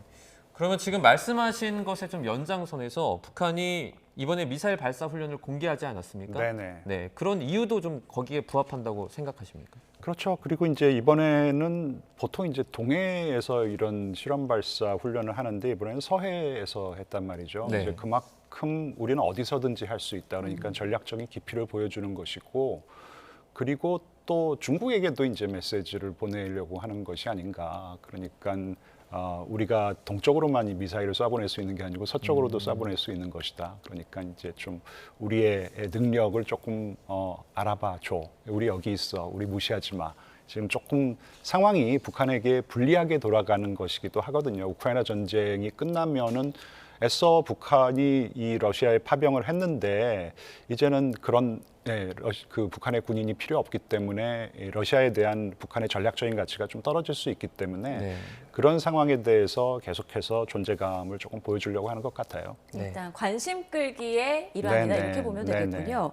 자, 그런데 국정원이요, 북한군의 우크라이나 추가 파병이 있는 것으로 보고 지금 규모를 파악하고 있다고 하는데요. 지금까지 확인된 규모는 어느 정도인가요? 한 1,000명에서 한 3,000명 정도 2월 초부터 다시 지금 파병을 갖다 하고 있다. 그리고 이제 그 쿠르스크 지역에 정말 그 접전 지역에 투여가 돼서 지금 계속해서 인명 피해가 발생하고 있다라고 보고를 했는데, 재미있는 것이 이 미국은 원래 이제 우크라이나 전쟁의 전황에 대한 정보는 지금 미국과 한국, 우크라이나가 공유를 하기로 되어 있거든요. 근데 미국 당국자는 우리는 이제 그런 사실을 잘 모른다라고 얘기를 했어요. 근데 우크라이나 당국은 또 그 전에 우리 국정원이 발표를 하기 전에 국회에서 얘기를 하기 전에 2월 초부터 북한군 파병이 다시 이루어지고 있다라고 얘기를 했기 때문에 미국 측 입장만 좀 다른 것이에요. 왜 그런 것인지에 대해서 조금 억측이 나오고 있는 상황입니다. 지금 11,000여 명 중의 병력 중에 이제 북한이 파병을 했던 약 4,000명의 사상자가 발생할 정도로 북한군의 피해가 크지 않았습니까? 그럼에도 불구하고 북한이 계속해서 러시아에 추가 파병을 하는 이유는 뭐 러시아와 계속해서 관계를 유지하고 싶다 이런 의도가 있을까요? 아무래도 이제 계속해서 좀 끝까지 우리는 최선을 다하고 있다. 아까도 말씀드렸지만 우크라이나 전쟁이 끝나고 나면은 러시아가 미국과의 관계도 개선할 수 있고 또 뭐 한국과의 관계도 개선을 할 수도 있는 것이에요. 사실 북한은 가서 싸우는 것은 잘하지만 러시아도 많이 이제 재건이 필요한데 재건 사업에서 북한이 해줄 수 있는 것은 별로 없거든요. 차라리 한국이 가면은 잘해줄 수가 있는 것이죠. 이런 상황에서 전략적인 가치가 좀 낮아지고 있는 것이 아닌가, 이제 이런 우려가 있을 것이기 때문에 끝까지 우리는 최선을 다했으니까 뭐 이런 거 잊지 마. 뭐 이제 이 정도의 아까 말씀하셨는데 눈도장, 뭐 이제 그런 차원으로 조금 이해할 수 있을 것 같습니다. 저 이런 가운데 좀 끔찍한 보도도 나왔습니다. 북한이 그 우크라이나전에서 사망한 자국 군인의 시신 인계를 거부하면서 시신을 냉동해서 분쇄하는 빙장 설비를 조사하고 있다 이런 보도가 나왔거든요. 시신 인계를 만약에 실제로 거부하고 있다면 그 이유는 뭘까요? 어떤 주민들의 동요를 좀 막고자 하는 걸까요? 일단 북한이 잘 준비가 되지 않은 상황에서 파병을 진행했고 그러다 보니까 뭐 사망자가 발생했었을 경우에 어떻게 그 시신을 수습하고 이제 송환을 시킬 것인지, 뭐 그들에 대한 보상을 어떻게 할 것인지에 대한 어떤 그런 구상이 없었던 것 같아요. 근데 이제 사상자가 발생을 했으니까 이들을 바로 송환시키면 그렇게 훼손된 시체를 보는 가족들의 심정이 어떻겠어요. 그래서 동요가 있을 수 있으니까 일단 뭐 냉동해서 뭐 분쇄를 하는 어떤 그런 빙장 시설을 알아보고 있다라는 것은 일단 이 인본주의적인 차원에서 참 용납하기 어려운 것이고요. 그만큼 이제 어떤 그 파장을 걱정하고 있다, 사회적인 동요를 걱정하고 있다, 이제 그렇게 분석해 볼 수 있을 것 같습니다.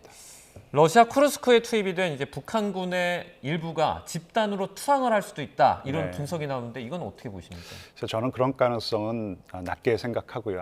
아무리 뭐 사기가 지금 떨어졌다고 하더라도 집단적으로 투항할 가능성은 좀 낮다고 봅니다. 그럼에도 이제 만약에 집단 투항이 발생을 한다 그러면 일단 러시아의 전투력에 손실이 발생하는 것이고 그런 손실보다도 사기가 많이 저하되겠죠. 그만큼 또 우크라이나 군의 사기는 올라가는 것인데 그것보다 더 중요한 것은 러시아의 위상이 이제 말이 아닌 것이죠. 북한의 위상도 말이 아닌 것이고 자기네들 북한 같은 경우에는 통제도 못하냐, 그리고 애써 북한이 파병을 했는데 러시아가 그런 북한 군인들 통제도 못하느냐, 뭐 이제 이런 비난이 일 수 있기 때문에 러시아의 국제적인 어떤 위상 추락으로도 이어질 수 있다고 생각합니다. 근데 가능성은 그렇게 높지는 않다고 생각합니다. 네. 자, 이번에는 미국 관세 얘기로 좀 넘어가 보겠습니다. 지금 트럼프 대통령과 젤렌스키 우크라이나 대통령이 우크라이나 광물 협정에 서명하기로 했는데요. 네. 여기에는 어떤 내용이 담기는 건가요? 일단 지금 그 광물 협정이 이 미국이 그동안 우크라이나에게 상당히 많은 군사적인 지원, 경제적인 지원을 제공하지 않았습니까? 네. 거기에 대한 이제 보상 차원이라는 거, 그거를 조금 이해해야 될 것 같고요. 일단 그 우크라이나에 매장되어 있는 광물 자원을 미국과 우크라이나가 공동 개발을 하겠다라는 것이고, 네. 그 개발 이익의 50%를 우크라이나도 재건을 해야 되잖아요. 우크라이나 재건 기금에 적립을 하겠다라는 것이에요. 근데 이제 거기서 미국이 이제 일정 부분을 지분을 갖다 확보를 하겠다라는 것이고, 나머지 50%의 개발 이익은 들어와서 개발하는 사람들이 그냥 가져가는 것이에요. 대부분 뭐 당연히 이제 미국의 사업가들이 들어오겠죠. 미국의 기업이 들어와가지고 이제 개발 이익을 다 가져갈 것이기 때문에 사실 정말 중요한 관건은 젤렌스키가 그랬어요. 광물 자원 줄게. 그 대신에 우리 안전 보장 해줘 그랬는데 네. 그건 해줄 수 없어. 이제 트럼프가 그런 거예요. 그러니까 젤렌스키가 그러면은 뭐 우리 광물 자원 넘보지 마 그랬는데 계속해서 압력을 넣으니까 결국은 굴복을 한 것 같습니다. 그래서 안전 보장에 대한 얘기가 없이 이런 이제 이 광물 개발 협력에 지금 28일 미국 시간으로 28일에 이제 젤렌스키가 미국 가서 서명을 한다고 하는데, 그러니까 어떻게 보면 좀 미국이 이제 이 속만 챙겨가는 이제 그런 모양새가 됐습니다. 네. 우크라이나 입장에서는 그러면 이번 그 종전 협정으로 얻어가는 게 대체 어떻게 됩니까? 일단 뭐 광물 자원 개발 이익의 절반은 그래도 네. 우크라이나 또 재건이 정말 필요하고 재건 기금에 적립이 된다고 하니까 이제 그 개발 이익의 절반은 그래도 우크라이나 재건에 투여가 된다라는 것은 뭐 그래도 좋은 소식인 것 같고요. 네. 하지만 안전 보장에 관한 어떤 내용이 들어가지 않는다는 것. 사실 미국이 안전 보장을 해주는 것이 굉장히 중요한데 안전 보장에 대한 어떤 그런 내용은 그냥 미국은 우크라이나의 안전과 평화를 보장하려는 우크라이나의 노력을 지지한다. 뭐 이런 이제 조금 외교적인 문구만 들어갈 것이라는 것이에요. 네. 그러니까 상당히 많은 부분 지금 러시아 푸틴이 원하는 대로 종전이 되는 것이기 때문에 젤렌스키의 마음은 편하지 않을 거라고 생각합니다. 네. 이 광물 협정 체결을 앞두고 트럼프 미국 대통령이 젤렌스키 대통령은 선거 없는 독재자다라고 말을 네. 했다가 또 말을 번복했더라고요. 네. 이 상황은 좀 어떻게 해석하고 계세요? 조금 달래야 될 거예요. 지금 뭐 우크라이나뿐만 아니라 지금 미국의 전통적인 유럽의 동맹 국가들이 굉장히 화가 많이 났어요. 그러니까 물론 이제 트럼프 대통령이 유럽을 존중하지 않는다라는 거 다 알고 있지만 이 정도로 철저하게 우크라이나 종전 협상에서 배제할 거라고는 생각을 하지 못했거든요. 네. 그런 상황에서 지금 굉장히 화가 많이 나서 프랑스의 마크롱 대통령도 지금 트럼프 대통령을 방문했고 영국의 스타 키어머 대통령인가요? 대통령이 아주 있었습니다. 영국 총리도 지금 방문을 해가지고 계속 항의를 하고 젤렌스키도 굉장히 이제 불만을 갖다 많이 피력을 갖다 하니까 조금 달랠 필요가 있다고 생각을 한 것 같아요. 내가 언제 뭐 그런 얘기를 했어. 그러지 않은 것 같은데 이제 뭐 다 알고 있었겠죠. 하지만 이제 조금 젤렌스키를 좀 달랠 필요도 있다라고 생각을 한 것 같습니다. 네. 이제 트럼프 대통령 입장에서는 젤렌스키 대통령을 좀 달랠 필요도 있다 이렇게 말을 해주셨는데 또 이에 이어서 트럼프 대통령이 우크라이나가 빼앗긴 땅을 최대한 찾겠다라고 말은 했는데 러시아 입장에서는 지금 자신들이 점령한 우크라이나 영토는 협상 대상이 아니다 이렇게 말을 했거든요. 그러면 지금 상태에서 종전이 되면 뺏긴 영토는 그대로 러시아에 그냥 귀속되는 거 아닙니까? 일단 12일에 이 트럼프와 푸틴이 한 90분 정도 통화를 했다고 하는데 그때 이제 종전 협상의 큰 얼개 틀에 대한 합의가 저는 있었을 거라고 생각했다 해요. 러시아도 그렇고 러시아가 그러니까 자기네들이 점령한 영토를 다 확보할 거라고 생각하지는 않을 겁니다. 아마. 젤렌스키도 마찬가지로 자기네들이 2014년서부터 빼앗겼던 그런 영토를 다 복구한다라는 것은 불가능하다는 것을 알고 있어요. 그렇다면 이제 얼마만큼 양보하겠느냐의 싸움인데 아마 트럼프 대통령은 푸틴에게 상당히 많은 부분 너희들이 그냥 보유하고 있을 수 있어 이렇게 좀 뭐 안심을 시켰을 거예요. 이제 들리는 얘기는 신문을 읽어보니까 지금 뭐 크리미아 반도는 당연히 이제 뭐 러시아가 그냥 보유하는 거고요. 네.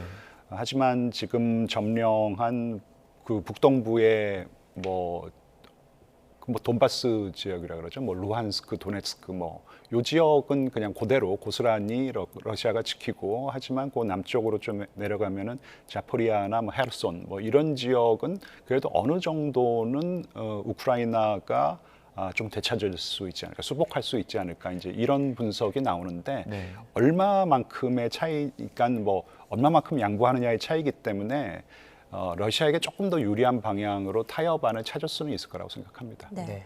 자, 트럼프 대통령 계산 하에 이렇게 좀 행보를 하고 있는 걸로 보이는데 그동안 적대적이었던 러시아와 이렇게 밀착하는 이유는 뭐라고 보세요? 일단 두 가지 요인을 좀 봐야 될 것 같은데요. 개인적인 차원에서는 트럼프가 젤렌스키를 되게 싫어해요. 그러니까 일기 대통령을 할 때 젤렌스키에게 개인적으로 부탁을 합니다. 지금 그 바이든 대통령의 둘째 아들 헌터 바이든이 우크라이나에서 뭔가 찜찜한 지금 사업을 하고 있다라는 그런 얘기를 들었는데 그걸 조사해가지고 나한테 그 정보를 알려줘. 근데 거절을 했어요.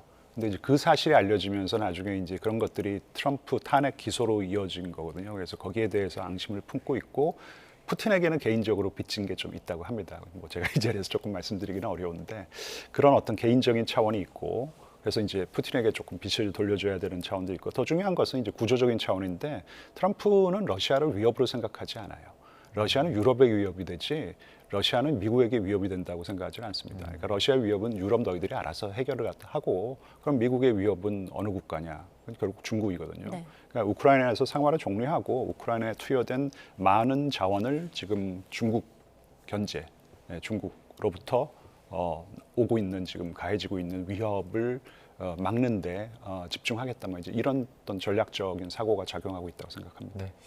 트럼프 미국 대통령이 우크라이나의 나토 가입도 이제 차단을 하지 않았습니까? 네네. 지금 러시아 눈치를 보는 겁니까? 왜 이렇게 했을까요? 이제 뭐 러시아 눈치를 보는 측면도 있고 네. 그리고 기본적으로 이번 전쟁이 일어난 이유는 이 나토가 동진을 계속 해왔고 그래서 동유럽 국가들이 이 나토에 가입을 했고 그리고 이제 우크라이나와 같은 이 구소련 연방에 속해 있던 국가들조차도 나토에 가입을 하려는 그런 시도 자체가 전쟁의 가장 직접적인 원인이었다라는 생각을 가지고 있어요. 네.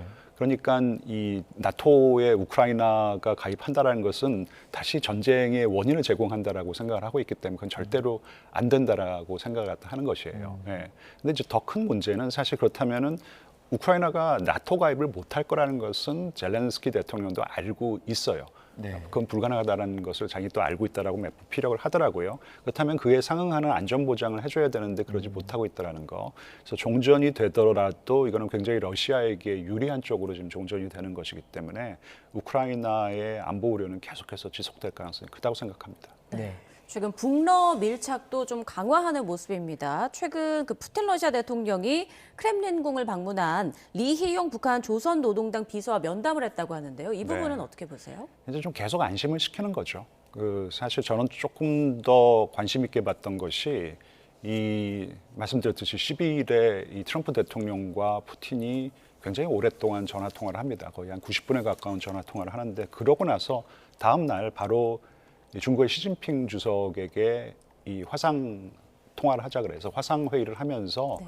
굉장히 안심을 많이 시키더라고요. 예, 우리가 뭐 미국에게 넘어가는 일이 없을 것이야. 그리고 진정한 친구는 중국 너희들이야. 이러면서 이제 안심을 막 시키는 것이에요. 지금 북한도 조금 이 우크라이나 종전 협상이 진행되는 어떤 그런 이 형국을 바라보는 이 심경이 조금 편하지만은 않을 것이에요. 이제 여러 가지 생각이 좀 들 텐데, 아유, 우리 괜히 파병했나, 뭐 이제 이런 생각도 좀 들 텐데 걱정하지 마라. 너희들 여전히 전쟁이 끝나더라도 우리에게 있어서 굉장히 중요한 우방 국가야. 사실 실질적으로 동맹 국가야. 그리고 실제로 중국과 러시아, 북한은 이 미국이 만들어내고 지켜왔던 지금 소위 말하는 이런 규칙에 기반한 자유주의 국제 질서를 자신들의 구미에 맞게 고쳐 쓰고 싶어하는 어떤 커다란 전략적인 이익을 공유하고 있기 때문에 우크라이나 전쟁이 끝나더라도 어떻게 끝나더라도 이 삼국의 이 유대는 공고해질 거라고 그냥 계속해서 공고해질 거라고 저는 개인적으로 판단하고 있습니다. 네, 교수님 그럼 마지막으로 트럼프 미국 대통령 뭐 몇 주 안에 우크라이나전 끝낼 수 있다라고 말을 했는데 좀 어떻게 예상하세요?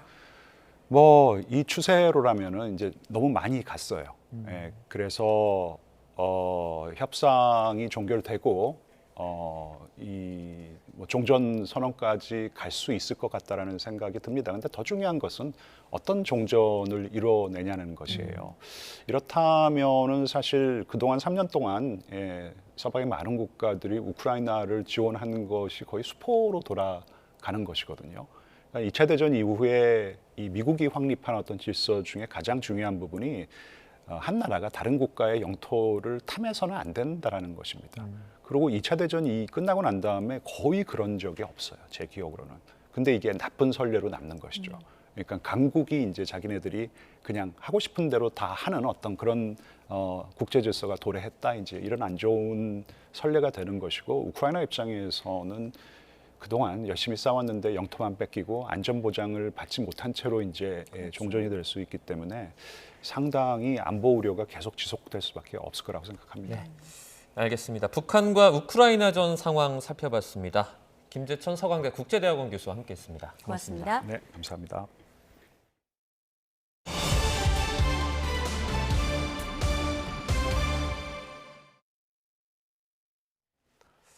트럼프 미국 대통령이 멕시코, 캐나다에 대한 25% 관세 부과를 예정대로 진행하고 중국에는 관세 10%를 추가로 매기겠다고 밝혔습니다. 관세 문제를 협의하기 위해 우리 산업장관이 미국을 방문 중인 가운데 트럼프 행정부 내에선 한국과의 조선 분야 협력을 강조하는 목소리가 또 나왔습니다. 워싱턴에서 권준기 특파원입니다.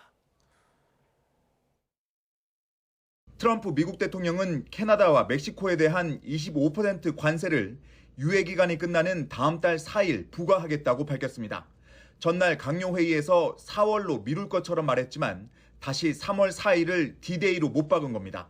중국에 대한 10% 추가 관세도 같은 날 부과하겠다고 발표했습니다. It's 10 plus 10. In case, was there confusion on that? There was, sir. Yeah. Okay, 10 plus 10. It's the second 10.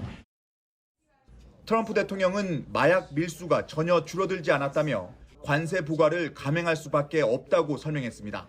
수입품에 대한 관세가 결국 미국 소비자 부담으로 돌아올 거란 지적에도 미국의 이익이 더 크다는 주장을 굽히지 않았습니다. I put a lot of tariffs on in my first term, and we made tremendous amounts of progress because of those tariffs. China paid us hundreds of billions of dollars, billions. 이런 가운데 미국을 찾은 안더큰 산업부 장관은 트럼프 관세 문제를 협의하기 위해 러트닉 상무장관을 비공개로 만났습니다. 당장 발등에 불이 떨어진 철강 알루미늄 관세 문제 등과 함께 미국이 중시하고 있는 조선업 협력 방안도 논의한 것으로 알려졌습니다. 마침 미국 해군 장관 후보자는 인사청문회에서 미국 조선소를 인수한 하나그룹의 자본과 기술 유입의 중요성을 강조했습니다. Hanwha's recently bought the Philadelphia shipyard, so they're going to look at enhancing that and making that better. So bringing their capital and skill sets here, I think, will be important. I think this is very, very critical thing you've pointed out. 중국에 비해 군함 건조 능력이 크게 뒤처진다는 판단에 따라 트럼프 행정부는 한국과의 조선업 협력에 큰 관심을 보이고 있습니다. 한미 간 조선 분야 협력이 트럼프 관세 협상을 유리하게 끌고 올 카드로 사용될 수 있을지 주목됩니다. 워싱턴에서 YTN 권준기입니다.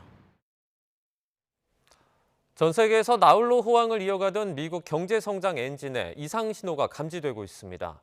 미국의 주간 신규 실업 수당 청구 건수가 올해 들어 가장 많이 늘며 완전 고용을 달성했던 고용 시장부터 흔들리는 모양새입니다. 뉴욕에서 이승윤 특파원입니다. 4%의 낮은 실업률을 기록하며 사실상 완전 고용을 달성했던 미국 고용 시장에 적신호가 켜졌습니다. 지난주 신규 실업보험 청구자는 24만 2천 명으로 전주보다 2만 2천 명 늘어 예상치를 웃돌며 가파른 증가세를 보였습니다. 지난해 2분기와 3분기에 3%대 높은 성장률을 기록했던 미국 GDP, 국내 총 생산도 4분기에 2.3%로 성장세가 주춤해졌습니다. 개인 소비지출 가격 지수는 지난해 4분기에 2.4%로 이전 발표 수치보다 0.1%포인트 상향 조정돼 인플레이션 지표에 민감한 미국 중앙은행인 연방준비제도의 근심이 깊어지고 있습니다. 더 큰 문제는 지난달 잠정주택 판매 지수가 전월 대비 4.6% 하락한 70.6을 기록하며 사상 최저치를 기록했다는 점. 물가 관리 때문에 금리 인하가 어려운 상황에서 고금리와 주택가격 상승으로 주택시장이 냉각되면 건설업과 관련 산업으로 악영향이 전파될 수밖에 없습니다. 이런 적시로는 트럼프 행정부의 정책과 연관이 있다는 지적이 나오고 있습니다. You look at things like tariffs, which are generally inflationary. Have things like the Doge Commission essentially mean that a lot of dollars that were flowing into the economy are pulling back. 여기에 중국과 캐나다, 멕시코에 대한 관세 부과는 소비 심리에 더 큰 타격을 줄 전망입니다. 경제 전문가들은 트럼프 행정부의 정책이 역효과를 내면서 그동안 전 세계에서 나홀로 호황을 누리던 미국의 경제 성장 엔진에 잇따라 이상 신호가 감지되고 있다고 진단했습니다. 뉴욕에서 YTN 이승윤입니다. 스타트!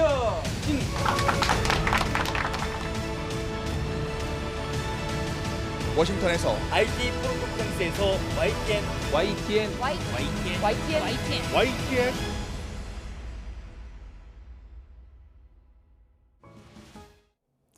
오는 6월 마지막 시즌 공개를 앞두고 서울 성수동에 오징어 게임 체험 공간이 오늘부터 문을 열었습니다.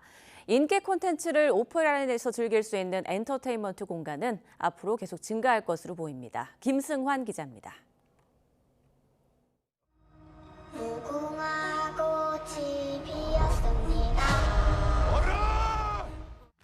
뉴욕, 마드리드처럼 세계 주요 도시에서 선보인 오징어 게임 유료 체험관이 6월까지 서울에 상륙합니다. 저도 이처럼 게임 참가복을 입고 번호를 태그해서 게임에 한번 참여해 보겠습니다.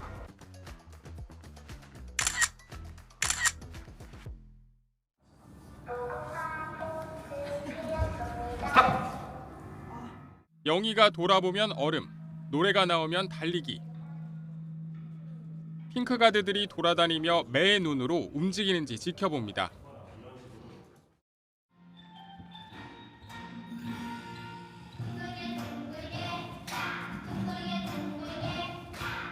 해외에서 중독성 강한 노래로 화제가 된 둥글게 둥글게 놀이도 해볼 수 있습니다. 노래에 맞춰 신나게 돌다가 불이 들어오는 곳에 먼저 서면 됩니다. 저는 보물찾기 게임장에 나와 있습니다. 숨겨진 태그 장소를 찾아서 이 팔찌를 대면서 다니는 건데요. 저도 한번 직접 해보겠습니다.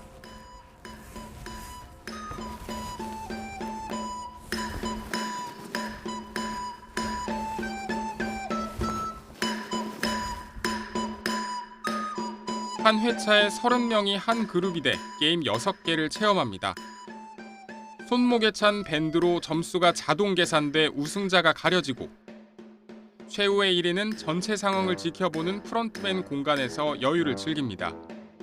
이처럼 독창적인 세계관과 세계적인 팬덤이 있는 콘텐츠의 지적재산권, IP를 확장한 체험관 수는 늘어날 것으로 보입니다. We will continue to develop these touring attractions and tour them globally. We've had a tremendous reaction so far from fans around the world.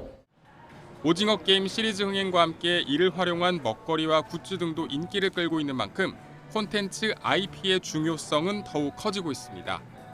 YTN 김승환입니다. 팀 이름을 NJG로 바꾸고 독자 활동을 선언한 뉴진스 멤버들이 SNS 계정을 새로 열면서 본격 소통에 나섰습니다.